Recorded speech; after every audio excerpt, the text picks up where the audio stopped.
qui ont dû pouvoir rentrer. Il y a un chat.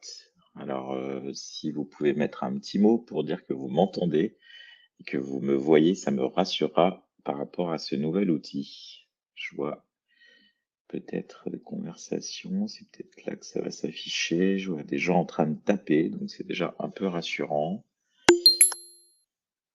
Alors, il y a des notifications qui s'affichent, donc ça c'est déjà pas mal aussi. Je vois des pouces aussi. Donc ça a l'air de voilà. OK, tout fonctionne. Oui, nickel. Effectivement, ceux qui sont déjà là sont les meilleurs. Alors, c'est là où je vois que c'est un petit peu différent de mon système habituel. Donc pour la petite histoire, en attendant que les autres arrivent, puisque je pense aussi on aura des retardataires, parce que vous avez peut-être vu le système d'onboarding est un peu différent. Donc j'utilisais jusqu'à présent Livestorm, qui est une plateforme de webinar, qui fait très bien le job, très pro.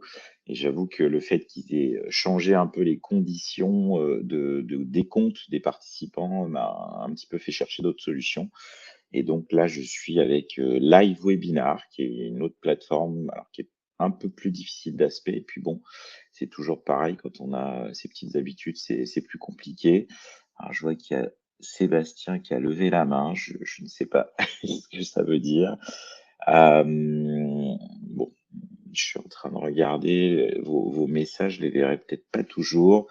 Donc, j'irai jeter un œil de temps en temps. C'est bizarre, je pensais avoir un accès plus précis à différentes choses. Bon, je vais m'habituer. Donc, en tout cas, merci d'être présent pour ce retour du VMX 2024. Donc, pour me présenter un petit peu, puis ça va permettre aux autres d'arriver progressivement. Je suis Grégory Saint-Aner, vétérinaire de formation, formé à Nantes. Et puis donc j'ai plusieurs activités, dont la principale et celle pour laquelle vous êtes présent probablement aujourd'hui est Veto Network, donc une activité de consultant indépendant pour tout ce qui concerne l'e-santé animale, les innovations en santé animale. Et je suis également associé et manager de 2 cliniques en Bretagne, Manicoune Vétérinaire. C'est d'ailleurs d'une des salles de consultation où je vous parle aujourd'hui. Et puis également associé cofondateur de Dr Patoun. Puis des engagements associatifs avec VetIntech, l'association de la e-santé animale, et puis Ergon, qui promeut l'entrepreneuriat vétérinaire. Donc, je fais une petite page de pub aussi, que j'avais déjà faite quand j'ai fait le retour du CES. Je sais qu'il y a des entités qui m'ont demandé s'il y avait possibilité de faire des retours du CES et du VMX personnalisés, parce que, bah, des entreprises de l'écosystème santé animale peuvent avoir des questions spécifiques. Donc n'hésitez pas à m'envoyer un petit mail si vous voulez qu'on puisse, réfléchir à organiser ça, ensemble, et on pourra s'organiser. Hem Autre point, donc toutes les ressources, habituelles de Veto Network que vous pouvez retrouver. Alors, je vais vous mettre ça dans le chat. J'espère que ça va marcher. Tac, j'envoie. Voilà, je vais envoyer des choses. J'espère que vous avez reçu tout ça. Donc, ça permet de voilà, de vous abonner à la chaîne YouTube. J'ai vu que grâce aux vidéos faites au VMX et au CES, il y avait pas mal d'abonnés qui ont suivi. Retrouver aussi les replays des webinaires. Donc ce webinar-là, si tout fonctionne, je vois qu'il y a un enregistrement en cours, il sera également disponible sur la chaîne YouTube. Et puis, vous abonner à la newsletter aussi. Je vais vous remettre ça dans le chat. Tac, voilà, vous pouvez, pour ne rien manquer des événements que je pourrais organiser. Donc le dernier en date, bah, c'était le replay enfin, vous pouvez assister au replay du webinar que j'ai fait sur le CES. Donc je vous mets le lien là à nouveau dans le chat.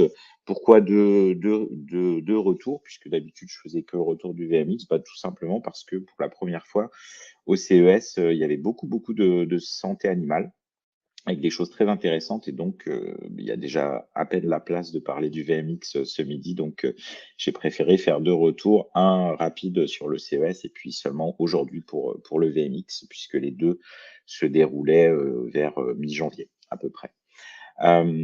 un petit mot aussi avant d'attaquer sur les notions de neutralité carbone, puisque ceux qui me suivent régulièrement savent que ça peut être une des choses sur lesquelles j'essaye de vous informer. Donc, Veto Network avait réalisé en 2022 son bilan carbone avec la société OCO, qui est gérée par une consoeur qui s'appelle Manaïk de Kersauzon. Je vous ai mis le lien sur la diapo.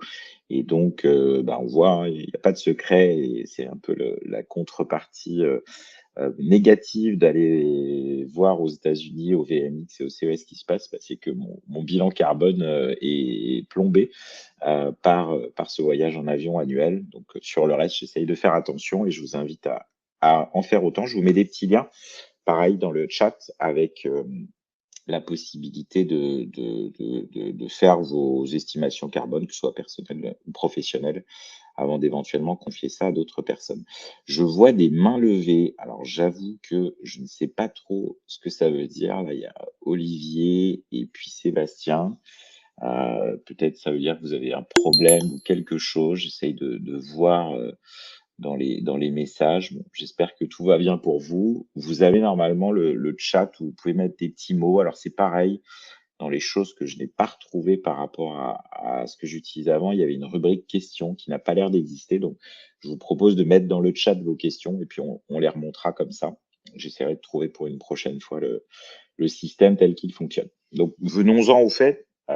J'espère que les autres vont arriver petit à petit. Alors, je vois des mains quand même qui se lèvent. J'espère que ça va. Bon, on va continuer comme ça, puis on va espérer que ça va. Alors, oui, si je vois, tout fonctionne. Ok, c'est bon. Donc aujourd'hui, de quoi va-t-on parler? Donc du VMX. Je vais vous expliquer un peu ce que c'est que le VMX pour ceux qui n'en ont jamais entendu parler. Des nouveautés, je dirais que ce qui m'a marqué cette année, c'est des nouveautés médicamenteuses que j'ai trouvées assez intéressantes, en tout cas notables, et qui donnent envie qu'elles arrivent chez nous en France. On va voir qu'il y en a certaines qui sont déjà en route. Vous reparlez d'IA et de médecine vétérinaire parce que c'était une thématique qui était très présente sur ce congrès, qui est le plus gros congrès, on va en reparler. Quelques tendances qui m'ont marqué, des tendances plus sociétales qu'autre chose et économiques aussi, parce qu'on dit souvent les États-Unis ont de l'avance. Alors, il y a des choses dans lesquelles ils ont de l'avance, j'espère qu'on va pas trop les suivre rapidement. Et puis également, ce qui m'a plus étonné, et puis le côté un peu fun qui peut exister dans ce genre de congrès. Alors, je vois Hugo qui me met attention, vous devez valider apparemment les messages que vous recevez pour que l'ensemble des participants puissent les voir. Ah, très bien. Ok, ok. Alors, je vais voir. J'ai peut-être une. Merci Hugo de m'avoir signalé ça. Activer pour participants, paramètres du bavardage actuel. Exemple d'un message, ajuster les paramètres. Bon, effectivement, j'ai pas encore tout. C'est pas que je vais faire de la censure, hein, j'essaye de voir comment on fait ça. Bon, je vais me débrouiller, mais en tout cas, bon, si vous voulez mettre des messages que tout le monde puisse voir, dites-le moi.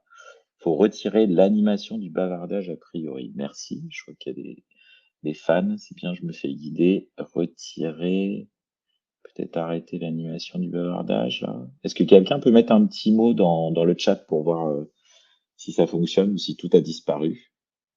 Ah bah voilà, merci Franck. Ok, bon, bah merci Hugo. Et on voit les plus rapides à faire des tests sont des gens qui sont dans ces domaines. Bon, merci beaucoup Hugo, ça me permet effectivement de voir ce que vous me racontez.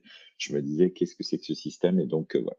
Donc pour ceux qui sont arrivés en cours de route et qui se disent qu'est-ce que c'est que ce webinaire d'amateur, je confirme que je viens de changer de plateforme et donc je fais mes petits réglages aussi. Donc, passons au sujet qui vous intéresse ce midi, le VMX 2024. On traitera les questions à la fin, comme d'habitude. J'essaye vraiment de finir pour 13h30, parce que j'ai moi-même un rendez-vous avec mes associés juste après. Donc, du coup, il faudra que j'ai fini. La destination, donc Orlando, c'est là où se déroule le Veterinary Meeting Expo, donc ou VMX pour les intimes. Globalement, qu'est-ce que c'est? Bon, vous voyez probablement la vague si vous êtes dans le milieu de la santé animale. Bah, c'est un AVAC géant, XXL. Il y a aussi un peu un côté Disneyland. Alors, pour plusieurs raisons. D'abord parce qu'on est en Floride et donc effectivement, les parcs sont pas loin. de mémoire, le SeaWorld est à 15 minutes à pied en fait du lieu du congrès et ce qui fait que d'ailleurs qu'il y a pas mal de gens qui en profitent pour allier le professionnel à l'agréable en allant passer du temps aussi dans ces parcs. Euh, voilà, les superlatifs sont souvent de trop pour ce congrès. Presque 30, ils n'ont pas donné les chiffres de cette année, mais on était à 27 000 participants l'année dernière et j'ai eu l'impression qu'on était encore plus nombreux que l'année précédente. Donc, je ne serais pas surpris qu'on atteigne les 30 000 participants ou qu'on les dépasse. Donc, je dirais à comparer à nos, je crois, 5 000 participants peut-être pour la VAC. Donc, on voit que ça fait du monde. 800 exposants avec des stands qui sont vraiment très très grands. On voit quelques photos ici. J'avais pris des photos alors que les stands n'étaient pas encore ouverts pour montrer le montage. C'était assez spectaculaire. Et puis l'expo commerciale qui s'étend sur 100 000 mètres carrés. Donc là aussi à comparer aux 7 à 10 000 mètres carrés de la vague. Donc c'est très grand. Vous verrez d'autres photos, j'y arrive ensuite. C'est très grand. On s'y déplace en voiturette de golf. Hein. Ça, c'est aussi quelque chose qui est assez incroyable la première fois qu'on découvre ça. Enfin, en tout cas, ils ont un tour de voiturette de golf pour amener les gens d'un bout à l'autre de l'expo commerciale, tellement c'est grand. Euh, Au niveau des modalités, vous avez ici à gauche le plan de l'expo et puis vous avez quelques photos. Donc la zone de restauration, j'ai essayé de compter. Je pense qu'il y avait de quoi faire asseoir plus de 2000 personnes à table en même temps. Donc, ce qui permet alors c'était jamais plein complet, mais c'est assez fascinant. Et puis les salles de conf en fait qui sont la plus petite c'est 250 participants et sinon le standard classique c'est 4 fois 250, c'est des blocs de 250 chaises. Donc effectivement là aussi par rapport à nos salles, bon d'un autre côté il y a 30 000 participants donc il faut bien nourrir tout ça avec plus de 800 sessions de formation. Donc, c'est non seulement une expo commerciale, mais c'est aussi voilà, une occasion d'accumuler du savoir avec beaucoup, beaucoup de conférences très intéressantes. J'avoue que j'ai privilégié les conférences non médicales vu ce que je fais maintenant, mais pour ceux qui voudraient, je dirais, se mettre au fait de dernières nouveautés techniques et scientifiques, je pense qu'il y a largement la matière pour ça. Euh, donc pour ceux qui sont arrivés en cours de route, hein, n'hésitez pas, vous pouvez poser des questions dans le chat et puis on les retraitera à la fin. Donc un petit peu de bruit autour de moi, j'espère que vous n'êtes pas parasité par ça.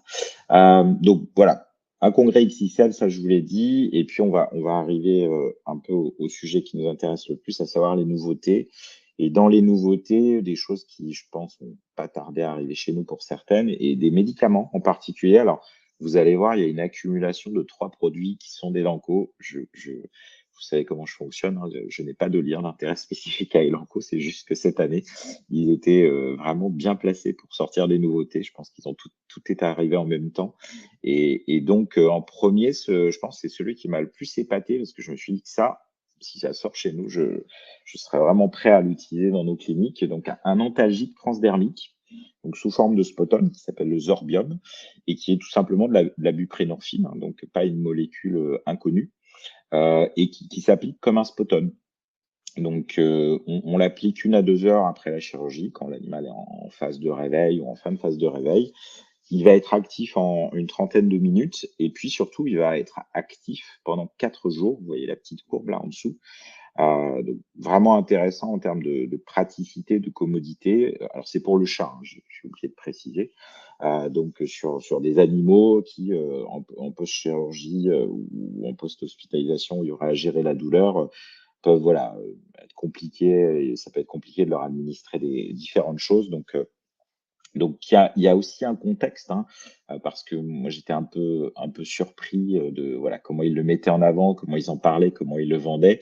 Il y a clairement un contexte opioïde US, hein, vous avez peut-être vu des séries ou lu des articles là-dessus, où là-bas c'est vraiment un gros problème d'addiction des êtres humains en fait aux opioïdes avec le détournement parfois de médicaments vétérinaires. Alors soit par les propriétaires qui sont prescrire des produits, soit parfois par les équipes vétérinaires. Et c'est là où on retrouve aussi sur l'exposition commerciale des choses qu'on ne voit pas chez nous, c'est-à-dire des des systèmes d'armoires et de registres informatisés hyper précis sur tous ces médicaments-là pour être sûr qu'il n'y a pas de circuit parallèle qui se met en place.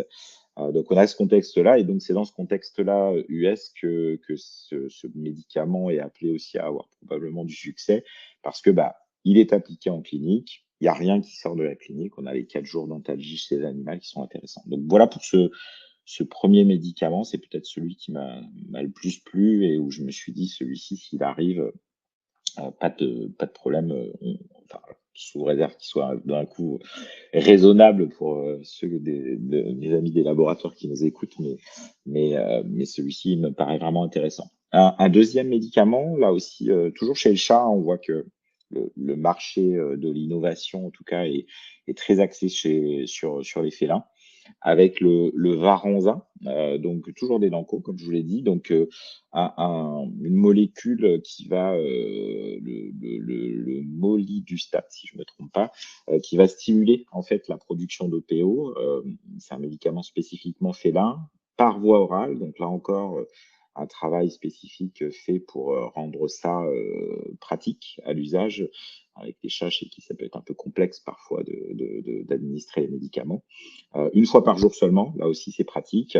Donc avec la volonté de pouvoir traiter tous ces chats insuffisants rénaux, hein, la NRC étant la première maladie gériatrique féline chronique, en plus pouvoir traiter tous ces insuffisants rénaux qui peuvent avoir parfois de l'anémie, et donc on utilise en France des médicaments humains qui ont en plus un certain coût. Donc là aussi, ce médicament, je dirais, a probablement sa place dans notre pharmacopée. Je continue avec une autre innovation. Cette fois-ci, voilà, peut-être un peu moins de place chez nous, mais ça peut être quelque chose qu'on serait content d'avoir sous la main s'il y avait des résurgences de parvovirose. C'est un anticorps monoclonal spécifique pour la parvovirose, encore Elanco, comme je vous l'ai dit.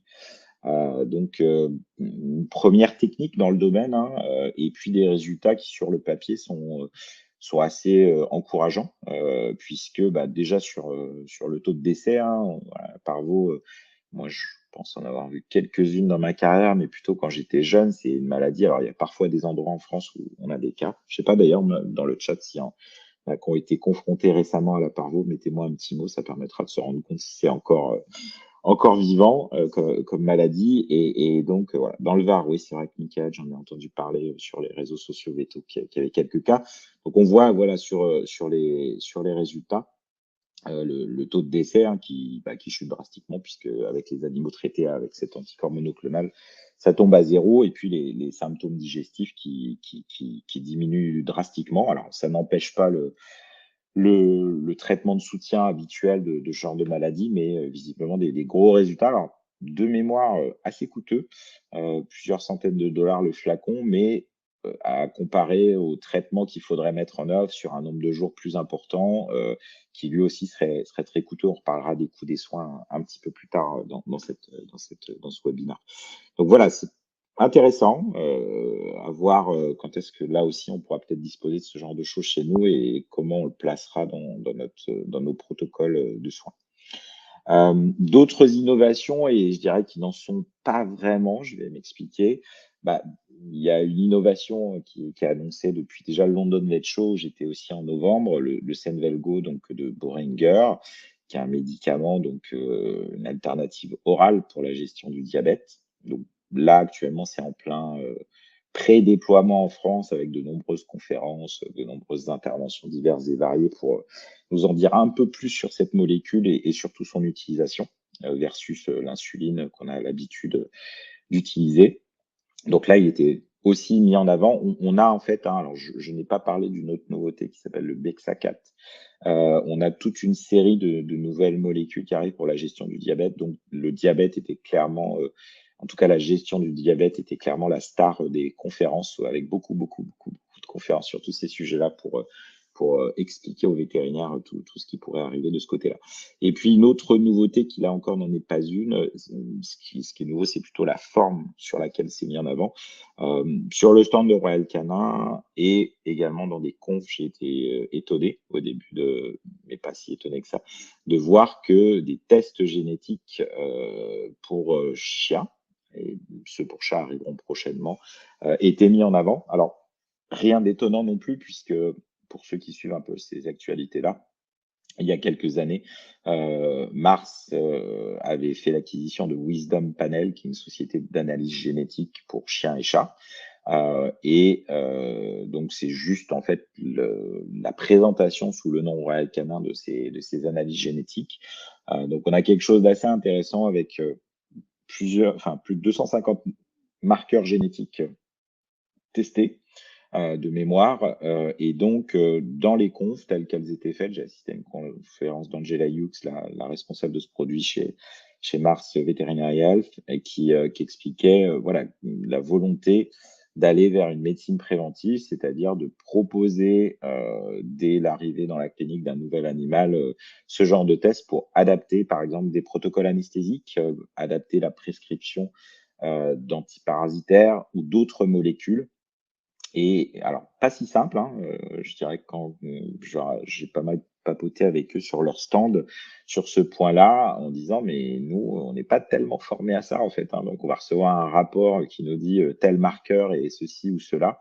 Alors la première chose qui est un peu rassurante, c'est qu'il y a dans 70 des cas, il y a aucun marqueur problématique qui est dépisté.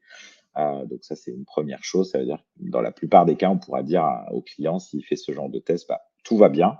Votre animal n'a pas de choses qui pourraient nous faire craindre qu'il faille faire attention à ci ou à ça. Mais par contre, dans les 30 autres de cas où il y aura quelque chose, je pense qu'il faudra faire un peu de biblio parfois pour aller se dire, bah, je ne sais pas du tout qu'est-ce que ça entraîne comme conséquence. Mais c'est assez intéressant, voilà, de voir cette direction prise par Mars à travers la marque Royal Canin sur ça, et le chat qui va arriver prochainement avec des choses similaires. Concernant ces choses-là, n'hésitez pas, hein, si vous avez des questions ou même des remarques ou des interrogations, vous mettez ça dans le chat et on en reparle à la fin.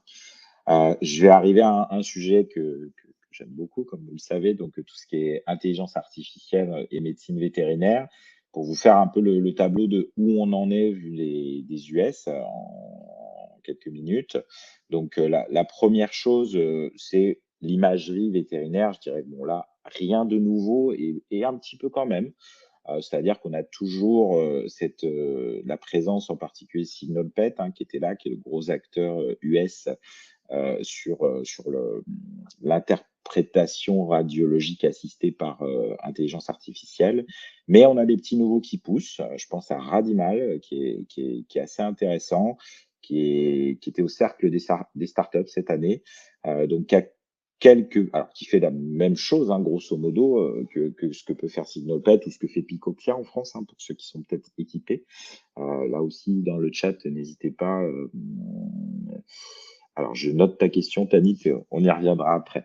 Radimal ici, les petites choses qui étaient intéressantes, donc toujours la même logique d'assister. Ce que j'ai bien aimé sur Radimal, je ne sais pas si vous voyez sur la radio, on voit des petites zones qui sont un peu fluotées en violet. Et ça, je trouve ça intéressant parce que pour utiliser Picopia chez nous, chez Amikun, et de temps en temps regarder la radio, il y a de temps en temps, en fait, l'intelligence artificielle qui dit, bah, je vois ça avec un bon degré de confiance. Et en fait, alors peut-être aussi parce que je suis plus praticien depuis un certain nombre d'années, mais il y a des fois, on dit, OK, tu le vois, mais où, en fait?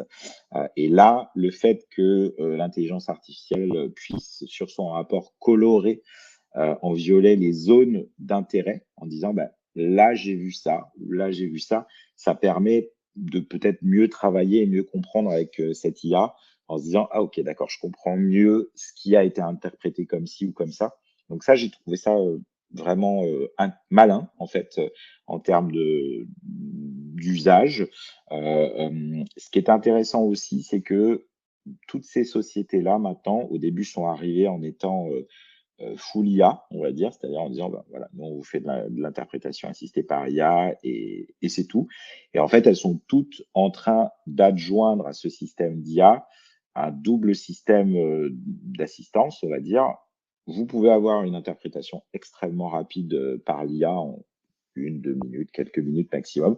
Et si vous avez encore un doute ou si vous voulez avoir un niveau d'interprétation encore plus pointu, on a des bordés, des spécialistes en imagerie qui peuvent revoir en fait l'image. Et alors bien sûr avec un coût, et un temps donné, alors qui peut être extrêmement réduit, hein, ils ont des imageurs un peu partout autour de la Terre et ils peuvent les activer à tout moment. De mémoire, on avait des coûts de l'ordre de 60 $ ou pour avoir un résultat en 4 à 6 heures, quelque chose comme ça. Donc c'est un coût qui se rajoute, mais quand on veut, avoir, alors qui est imputé au client, hein, au final, hein, donc mais quand on veut avoir quelque chose d'un peu pointu, on a cette possibilité d'avoir une sorte de, l'IA est intégrée dans le parcours, mais par contre, dès qu'on veut faire appel à un ami spécialiste ou une amie spécialiste, on a tout de suite la possibilité. Donc ça, c'est assez notable dans le domaine de l'imagerie et aussi dans les autres domaines. L'autre domaine qu'on voit évoluer, c'est la cytologie. Là aussi, hein, on a des acteurs qui ont commencé la course tôt. Vous avez peut-être certains parmi ceux qui sont présents qui sont équipés avec le VetScan Imagist de Zoetis, donc qui est ce petit boîtier qu'on voit là en orange et qui a sorti une nouvelle corde à son arc puisque ça avait commencé par la coproscopie, puis c'était passé sur l'ANF, puis la dermatologie, enfin en tout cas les prélèvements dermatologiques. Et là maintenant, on a même l'analyse des sédiments urinaires qui se fait via ce système de VetScan Imagist. On a quelques autres petits acteurs aussi qui vont hyper intéressante ta question, Quentin, donc on y reviendra après. On a quelques petits acteurs qui évoluent, voilà, je pense à Ovasis par exemple, qui lui aussi était là pour faire du décompte de coprologie, mais on sent que c'est difficile de percer parce que les gros sont en train d'arriver, donc Zoetis qui est déjà présent, hein, qui a fait vraiment un pivot notable, hein, ce pivot de se dire, bon, on était juste entre guillemets un laboratoire qui vend des médicaments et maintenant on manage de la data. Je pense que c'est un pivot assez intelligent et d'autres acteurs du système sont en train d'arriver. J'avoue que ça, c'était mon interrogation parce qu'en 2019, à mon premier VMX, j'avais vu un boîtier annoncé comme un projet par IDEX disant que ça allait scanner voilà, les lames et il s'était rien passé après. Alors, le Covid est passé par là, tout ça. Et en fait, il préparait la contre-attaque avec le InView DX qui va arriver au niveau mondial fin 2024. Donc, qui est ce boîtier bleu que vous voyez sur le côté. Alors, qui fait la même chose que le VetScan Imagist en termes de scan, mais qui a un plus assez notable, c'est-à-dire que tout le travail de préparation technique et de coloration ne sera plus nécessaire. Alors, j'avoue, un peu mystérieux, même s'ils ont montré des vidéos de démo, des choses comme ça, mais j'attends de voir parce que ça, pour le coup, c'est un élément intéressant en termes d'allocation de ressources parce que faire une coloration, une bonne coloration, ça peut prendre du temps. Donc là, il y a une espèce de cassette. Hein, vous avez des vidéos que vous pouvez trouver en ligne sur le InView DX.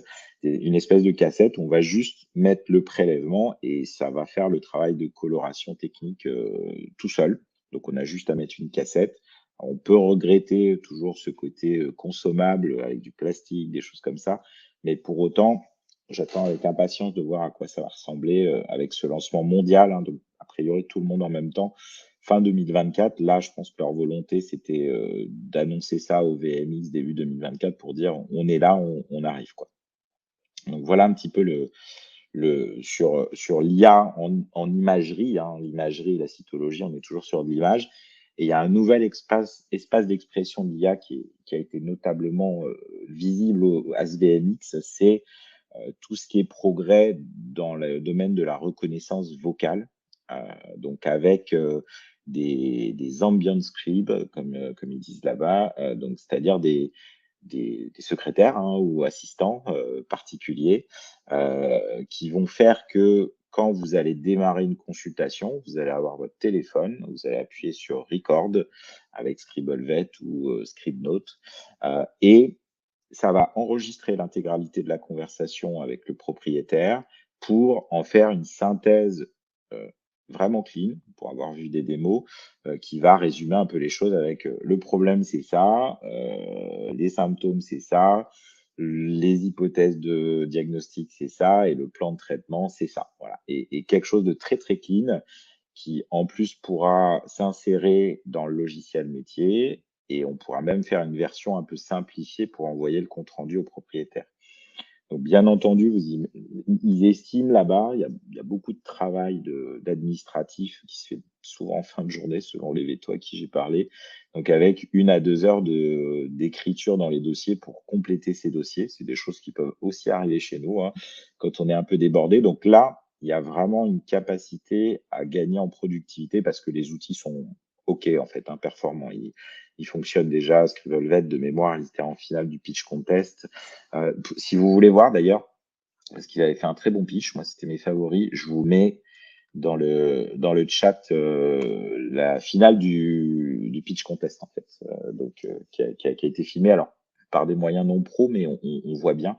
Vous pourrez retrouver Radimal d'ailleurs, la radiologie, Scribblevet de mémoire et Inventory AI que je vous présenterai juste après. Donc ces scribes ambiants qui vont prendre des notes et puis faire des synthèses, ça c'est vraiment quelque chose d'intéressant pour améliorer la productivité parce que vous allez le voir après, ils ont des problèmes de ressources humaines comme chez nous. Et puis avec quand même un contexte assez varié. Moi, j'avoue, et peut-être vous vous êtes fait la remarque quand je vous ai dit on va enregistrer la consulte. Le premier réflexe qui m'est venu, c'est bon, alors quel papier on va devoir faire signer au propriétaire pour lui dire qu'on enregistre la consulte pour faire une synthèse. Et quand j'ai dit, et alors vous faites signer à quel moment les papiers, ils m'ont tous regardé en disant, bah, on fait pas signer, c'est pas nécessaire. Les gens, c'est évident.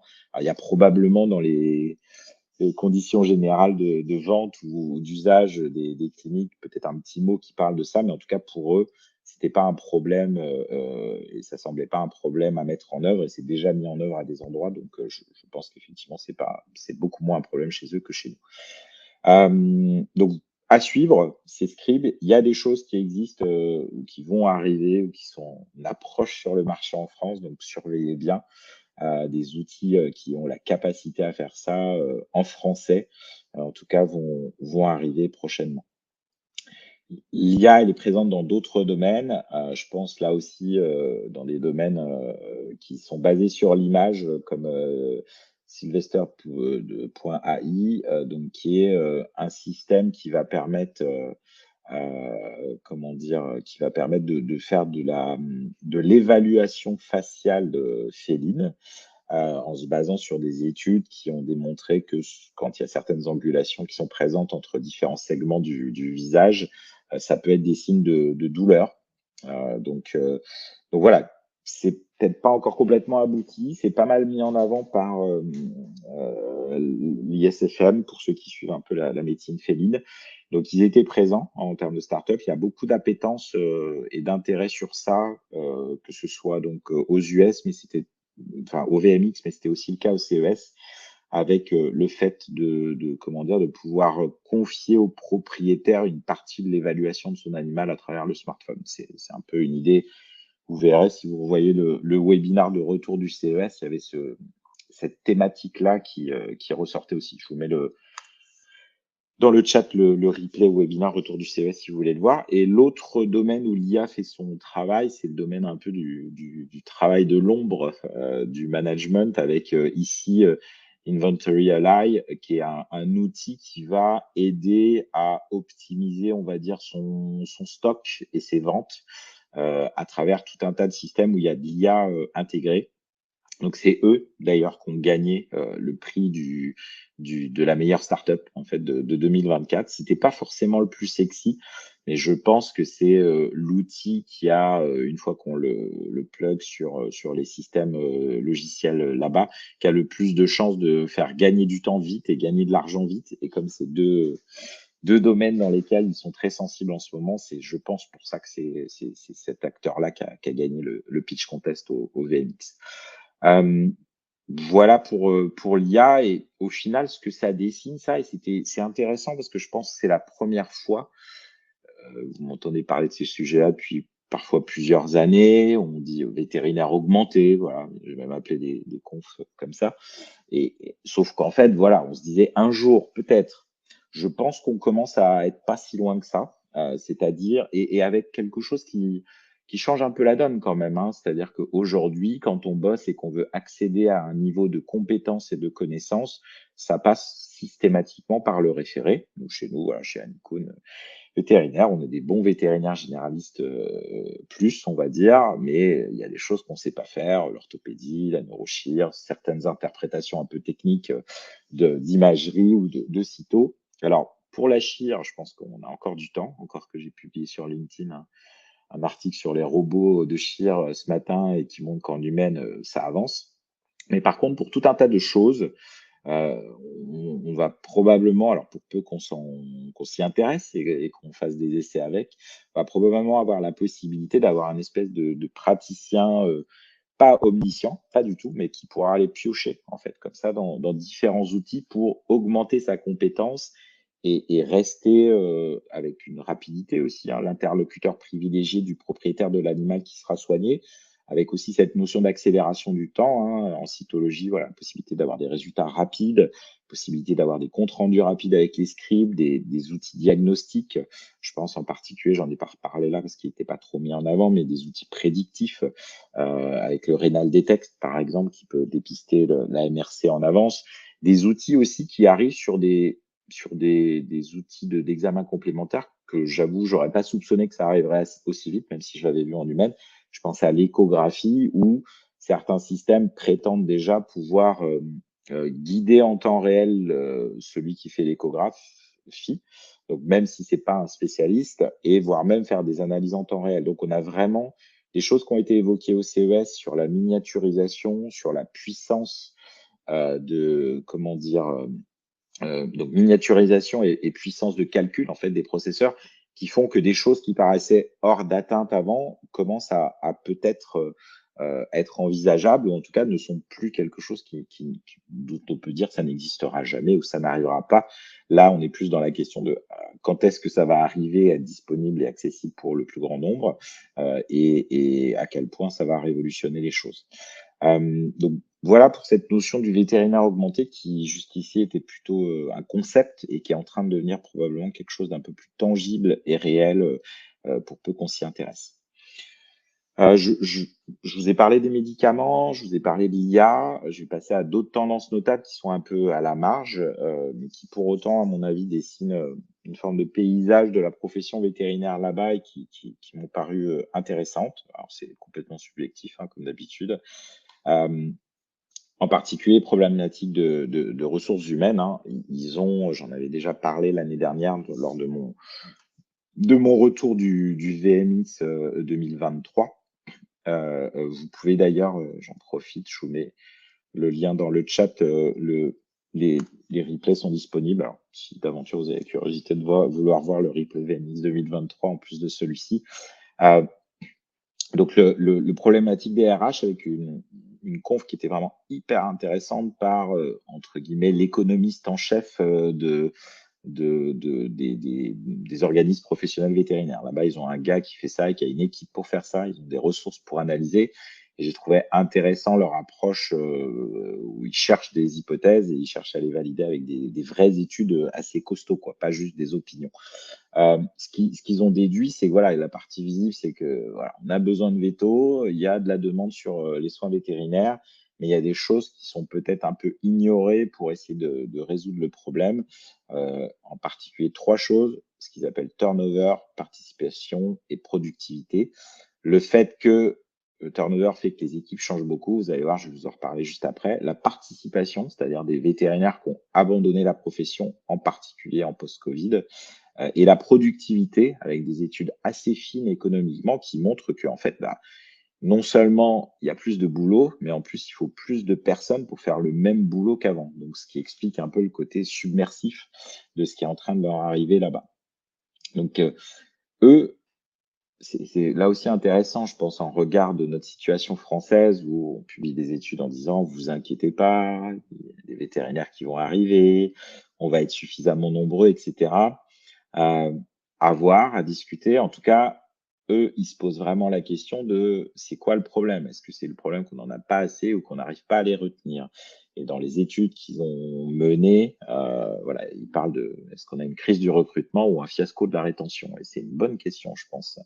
Et sur ça, en fait, ce qu'ils montrent dans ces tableaux, c'est que les vétos, en tout cas, il y a un turnover 2 fois plus important que les médecins.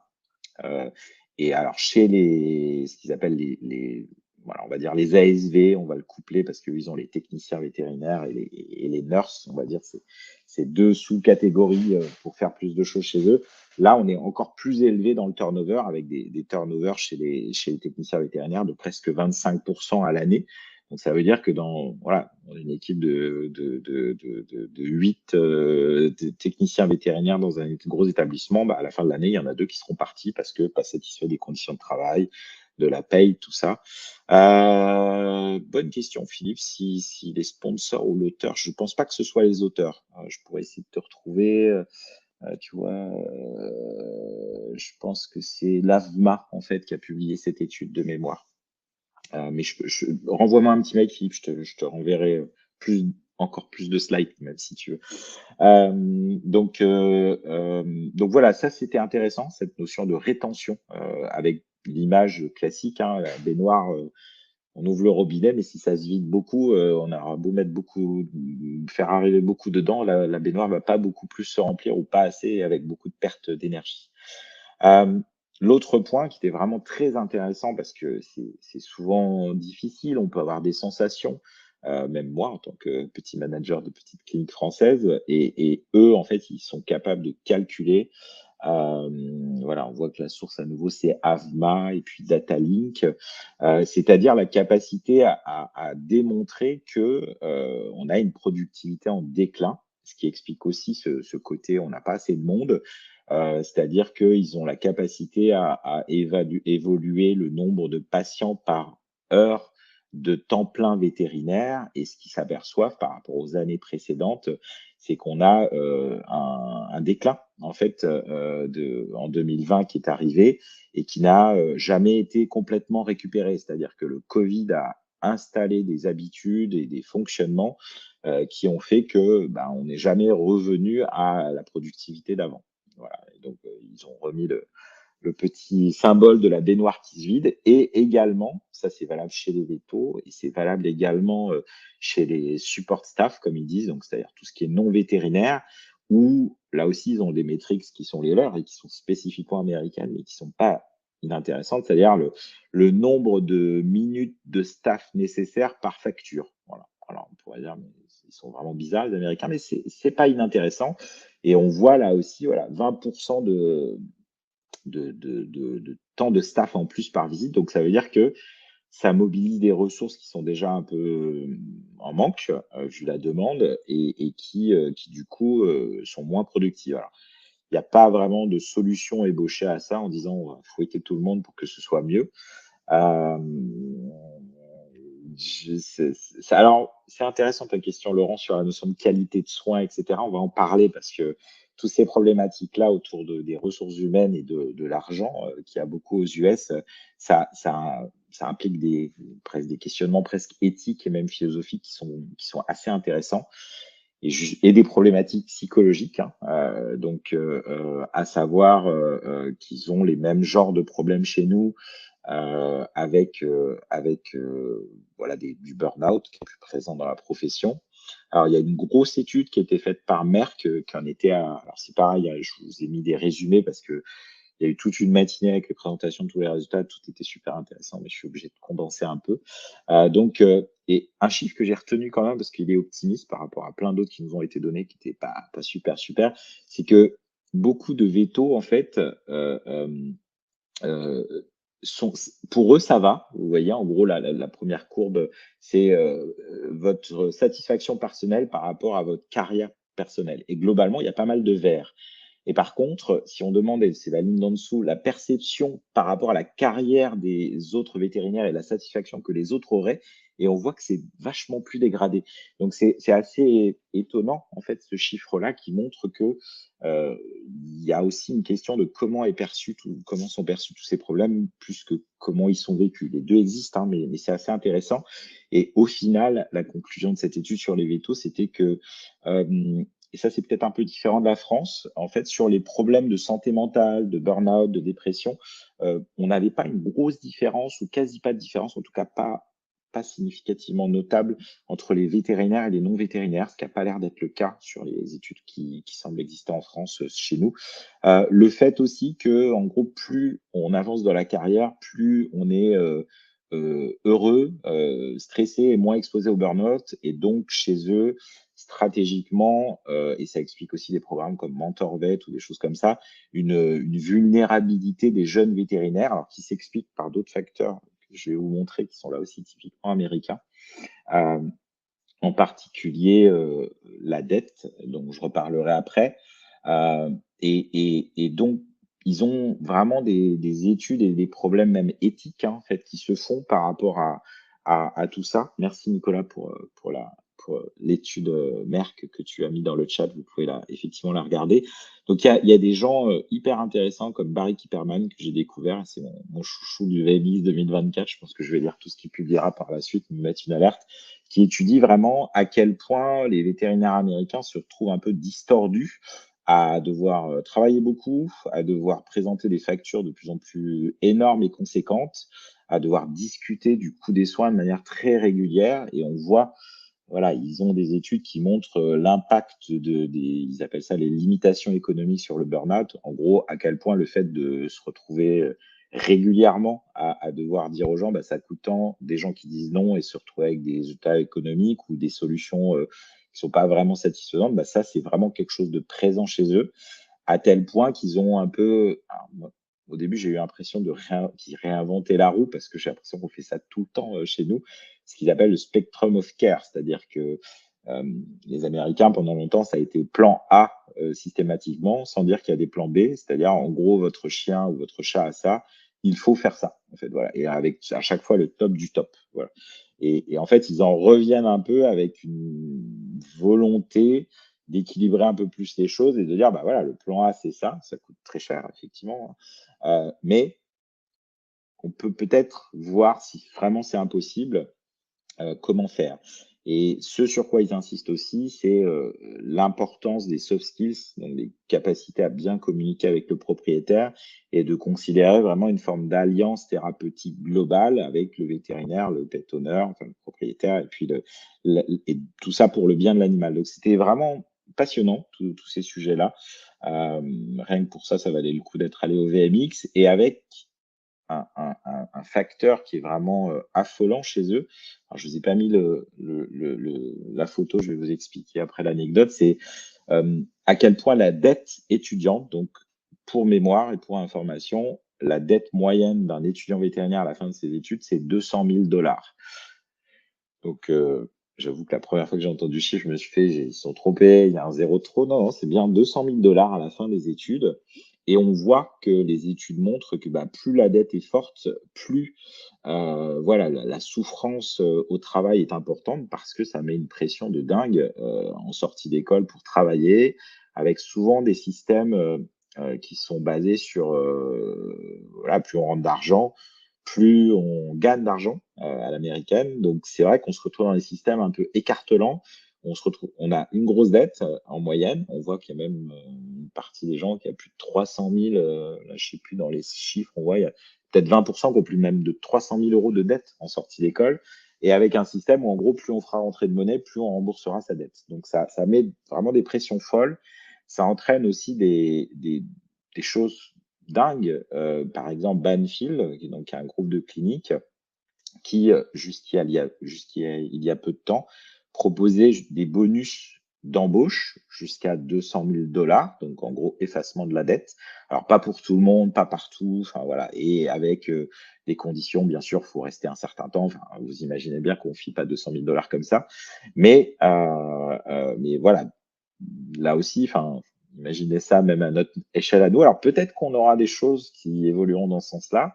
Faut pas oublier qu'on a une première école privée qui a ouvert, qui a 97 000 euros de frais de scolarité de mémoire. On verra. Ce sera intéressant de voir. Et ça entraîne aussi des choses qui sont là aussi folles. Je vous ai pas mis la photo parce que je n'avais pas la place, mais il y avait un stand où il y avait marqué 25 000 dollars en énorme sur le stand. C'était un stand de centrale qui vendait des produits.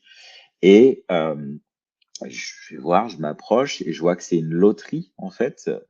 Et la loterie, en fait, était destinée aux étudiants vétérinaires et ils faisaient gagner pendant le VMX 2 lots de 12 500 dollars pour rembourser la dette étudiante. Donc, en gros, un stand où le point d'attractivité du stand, c'était une loterie pour rembourser une partie de la dette. Donc, on voit que c'est quelque chose d'assez lourd, d'assez présent dans toutes les discussions et qui a des impacts éthiques et financiers non négligeables.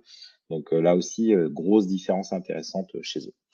Et je finirai par un élément de tendance que j'ai vu, mais j'étais un peu déçu par ce que j'ai vu, c'est la sustainability, comme ils disent là-bas, donc en gros tout ce qui est éco-responsabilité. C'était un peu tristoun, c'était dans un coin, il y avait un pauvre sapin où on pouvait mettre des post-it pour dire ce qu'on ferait pour la planète, et le tout au milieu d'un pays où ils ont des voitures monstrueuses, ils se déplacent en avion de partout, ils en ont pas grand-chose à carrer de l'éco-responsabilité pour l'instant, alors, ils y viendront peut-être. Et donc voilà, c'était je pense qu'il y a des bonnes intentions, mais dans la réalisation, c'était un peu déceptif. Je vais finir par quelques éléments un peu plus étonnants et puis je vois que le temps passe et vous avez des questions. Donc, ce qui m'a le plus étonné, c'est les cliniques vétérinaires mobiles, hein, qui sont là chaque année, mais à chaque fois, ça m'épate et c'est super bien équipé, c'est aménagé de manière pratique. Parce que la seule chose que je regrette, en fait, à chaque fois que je vois ça, c'est je pense que notre prochain code de déontologie mériterait d'être mis à jour avec une suppression de de ces qualificatifs de médecine foraine. Donc, parce qu'il y a peut-être des endroits en France où ça pourrait rendre service dans certains territoires. Le The Tilly Project, que je vous invite à aller voir en ligne, c'est super intéressant. Vous savez que j'aime bien le funéraire animalier.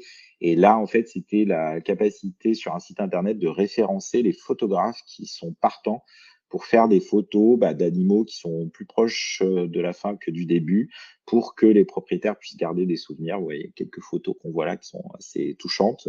Et j'ai trouvé super. Voilà, c'est une super initiative. C'est soutenu par Eutabag au passage, et je leur ai dit que je trouvais que c'était super de soutenir ça parce qu'il n'y avait pas grand-chose à gagner pour eux là-dedans.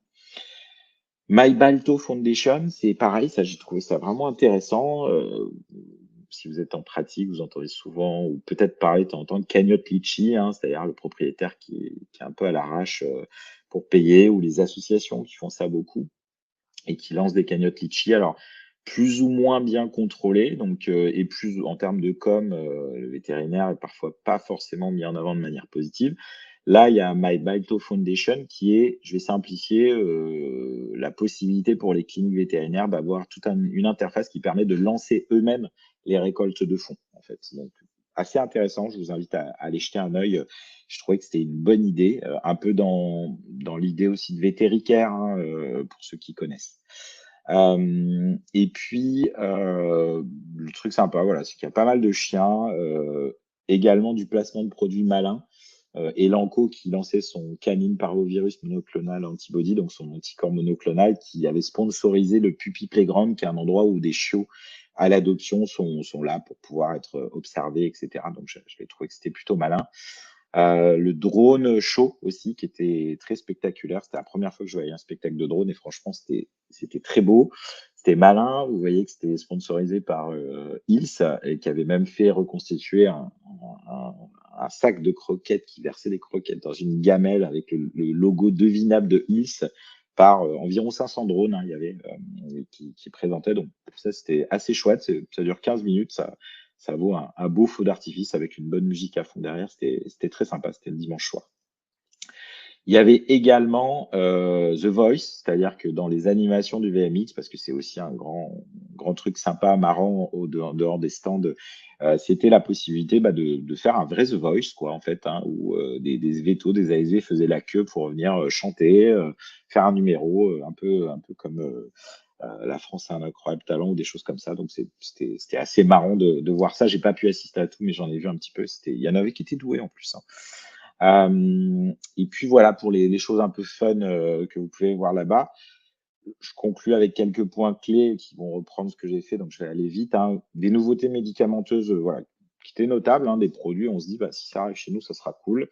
La place des grands acteurs, c'est toujours, voilà, quand vous faites l'expo commerciale et que vous apercevez qu'il y a 25 à 30% de l'espace qui est occupé par des grands groupes, on va dire, et dont une bonne partie de cet espace qui est occupé par un grand groupe en particulier avec la Mars Veterinary Health.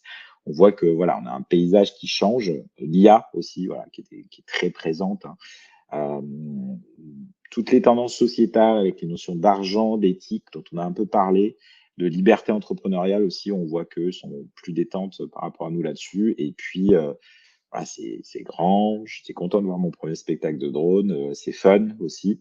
Donc au final, vous allez voir, je vais finir par ça, hein. C'est le prochain VMX, c'est du 25 au 29 janvier.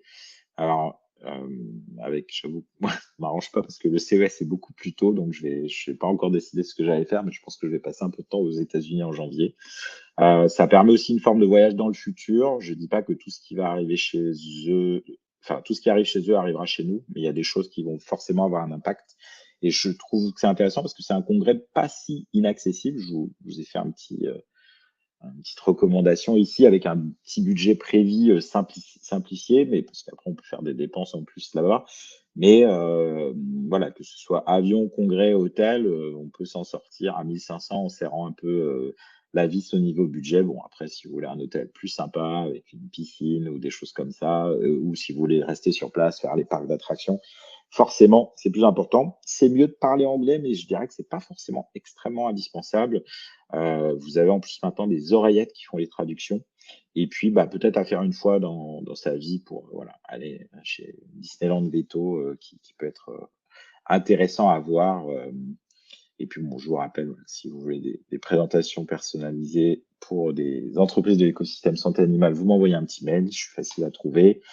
Je vous remets aussi les ressources Veto Network et puis on va prendre le temps de, de répondre à vos quelques questions. Alors, j'ai plus la rubrique questions, donc je suis en train de remonter dans le chat pour essayer de voir les questions des uns et des autres. Alors, il y avait une première question de Tanit.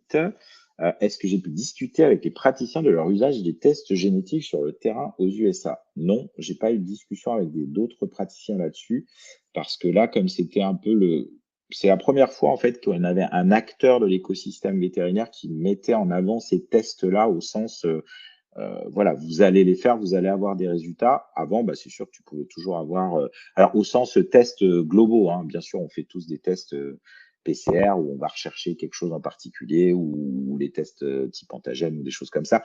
Mais là, le fait d'avoir du screening global qu'on peut mettre en avant nous pour prendre vraiment des décisions et puis le fait de pousser de manière généralisée, pour autant, tu sens que, pour aller dans le sens de ta question, tu sens que chez Royal Canin et chez Mars, ils se questionnent là-dessus parce que pour l'instant, ils ont pris la précaution suivante, qui est assez notable, c'est que une fois que le compte-rendu est prêt, avec les résultats des 250 marqueurs, il est d'abord envoyé au vétérinaire, puis ils attendent 5 jours, puis ils l'envoient au propriétaire. Donc, pour laisser le temps au vétérinaire d'aller regarder un peu ce qui se passe de ce côté-là. Donc, ça répond en partie à ta question et surtout, ça montre qu'effectivement, ça va poser des questions et des sujets très intéressants à l'avenir sur tout ça. Quentin qui demande, est-ce que l'IA est capable de recommander une relecture par un bordé car il considère un index de confiance non suffisant?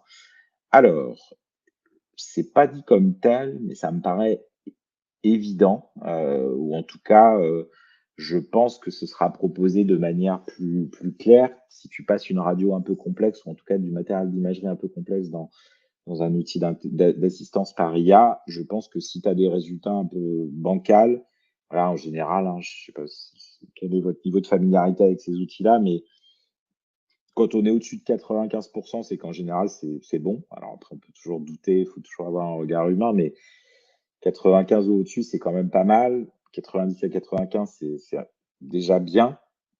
En dessous et encore plus en dessous, voilà, on peut discuter. Donc oui, je pense pas que c'est fait comme tel dans les offres que j'ai vues, mais oui, ça me paraît très logique et légitime qu'il puisse y avoir la capacité de dire, bah là, en gros, j'ai des choses à vous dire, mais faites appel à un spé. Après, tu auras aussi tout un tas de, comment dire ça, diplomatiquement, d'éléments commerciaux dans tout ça, en fait, hein, puisque bah, quelque part, quand tu fais appel aux spécialistes, ça refacture aussi. Donc, on reste aux États-Unis avec des contextes financiers à prendre en compte.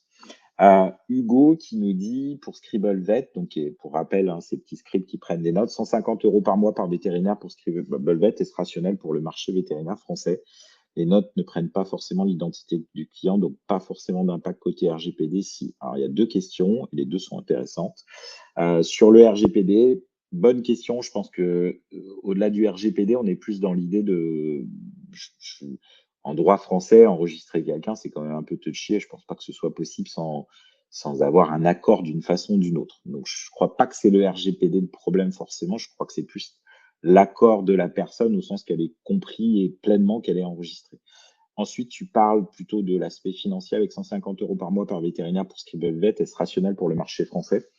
Ça me paraît pas irrationnel, hein, parce que, imaginons, si on regarde des outils comme ça, que ça te fasse gagner, allez, une demi-heure par jour, tu bosses, allez, 25 jours par mois, on va dire. Bon, tu vois, on est sur du 12 heures de veto. Bah, je pense que 150 euros pour économiser 12 heures de veto, soit pour faire des consultes en plus, soit pour être un peu plus cool, je pense que ça les vaut sans problème, même économiquement parlant.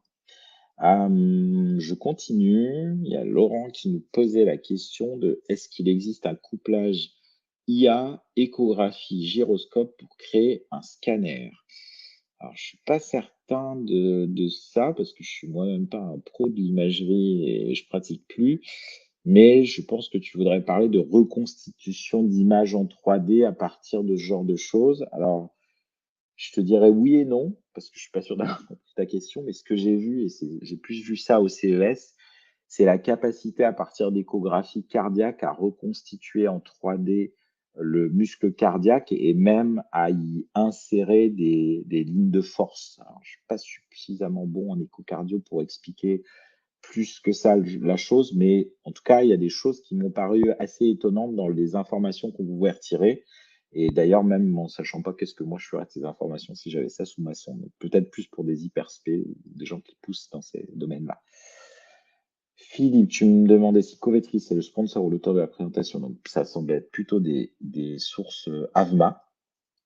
Laurent, tu posais la question de est-ce qu'ils ont fait le même ratio en rentabilité par heure et qualité de soins par heure. Donc, peut-être, je ne sais pas, j'ai pas vu l'étude complète, ils montraient seulement des extraits, mais c'est sûr que eux, ce qu'ils vont avoir à rechercher dans les années à venir, c'est une forme d'équilibre. Ils le disent tous, ils ont poussé la machine trop loin, trop loin, trop d'argent, trop de recherche de rentabilité à tout prix, avec de la surchauffe au niveau humain qui est en train d'arriver. Et donc, voilà, d'où le Spectrum of Care ou des choses comme ça pour essayer de voir ça.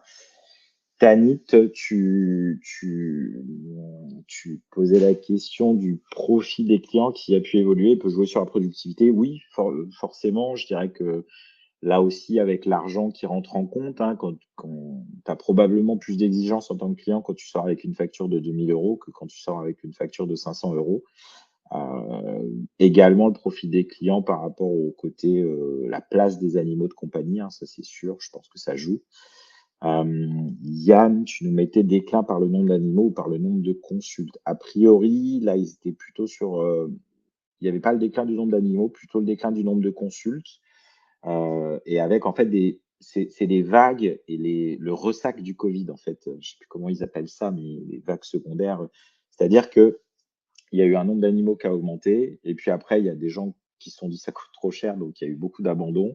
Et puis là, on est aussi dans des conditions économiques où tout le monde fait attention, donc ça chute un peu. Et ils sont aussi en train, il y a des comités qui sont en train de se mettre en place, et c'est assez malin, sur la vague gériatrique qui va arriver. Ils annoncent ça dans 7-8 ans, en fait. C'est-à-dire tous les animaux adoptés Covid qui vont être vieux et qui vont avoir besoin de soins spécifiques. Donc il y a des gens qui sont en train de penser à tout ça là-bas en disant, bon, comment on va s'organiser pour tout ça?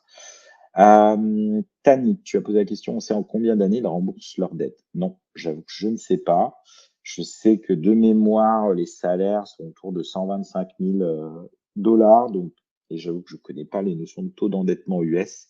Donc, je ne sais pas à quel point et à quelle vitesse tu peux rembourser une telle dette, mais je pense que tu te la traînes un bon paquet de temps, je pense, d'où le stress. Et ben, on arrive au bout, donc merci pour vos merci, parce que du coup, comme je fais mon système, je découvre ça. Alors, une question quand même d'Alexandra sur la télémédecine. C'est une bonne question. Alors, effectivement, je n'ai pas parlé de télémédecine, j'aurais pu. Alors, tu vois, il est 13h33, donc je suis déjà en retard.